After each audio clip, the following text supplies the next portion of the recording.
Hello, my name is Kaze and welcome to another DaVinci Resolve tutorial. I wanted to tell you guys about something that I just found out about, and I feel kind of like an idiot because this is apparently like a feature that has been in Resolve at least since version 14, I think, maybe even earlier than that. But I didn't know about it. I feel stupid, and most of you probably know about this already. If you don't know about this already, then I think this is going to be very helpful. So if you're like me and you're color grading a project, typically what you do is you'll get like an XML from your client, and you know, in the XML you're going to import it into your session, and it's going to come in, and you're just going to have a bunch of clips, and obviously you reconnect. You do your like kind of like, you know, reconnect to like to the high resolution files. In preparation for color grading. However, one of the things that tends to happen when you're importing XML, sometimes not all the clips come in the way they should. So for instance, like this clip looks fine, but this one right here, I can tell that there's like some weird resizing problems, right? So the solution typically is to ask the editor to export for you a QuickTime file that you can use as a reference, so that you can line it up with your timeline and check shot by shot to make sure that everything looks the way it's supposed to.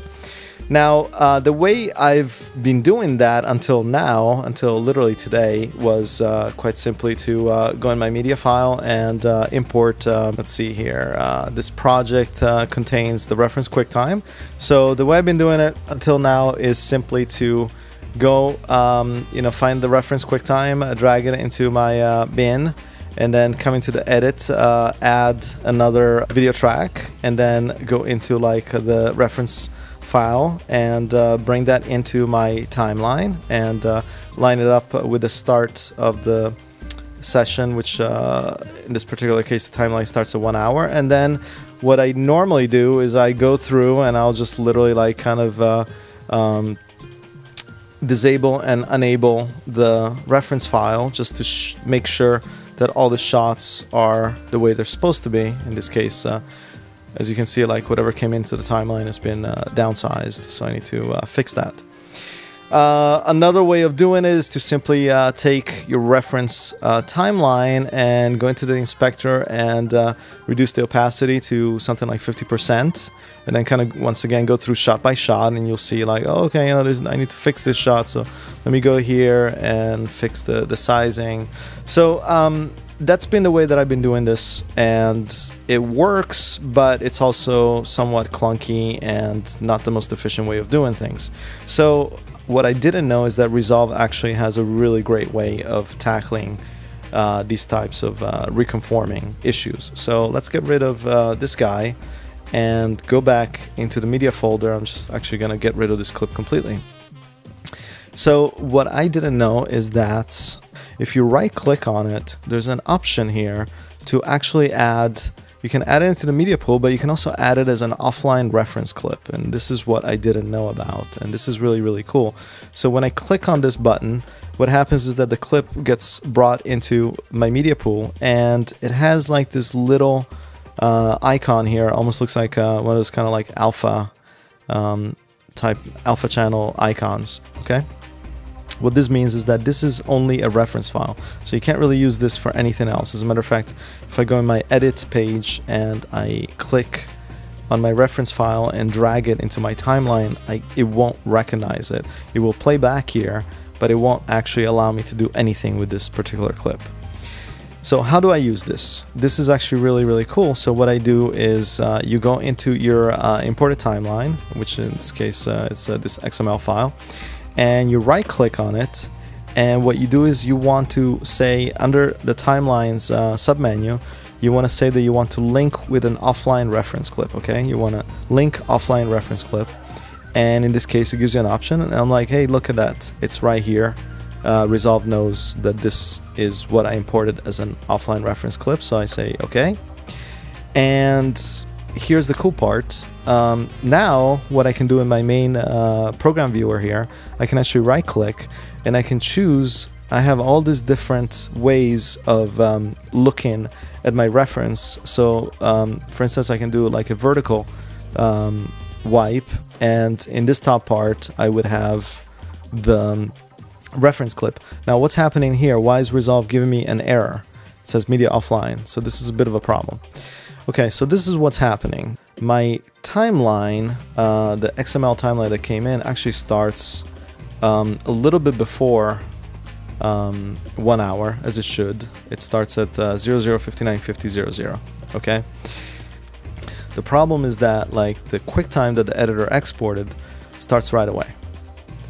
So what I need to do is I need to be able to offset this to actually begin at 1 hour. And the way you do that is quite simply go to the beginning of your offline clip and you right click on it and you go under clip attributes, okay? And under clip attributes you have a timecode option, and right here it starts at actually starts like at 00:00:00, which is not correct. We know that we want it to start at 1 hour, so all you have to do is just simply like type in 1 hour 00:00:00. Oops, and click OK. And now my reference offline is going to be in sync with my my imported timeline. So if I resize this guy right here, you'll be able to see. Oops.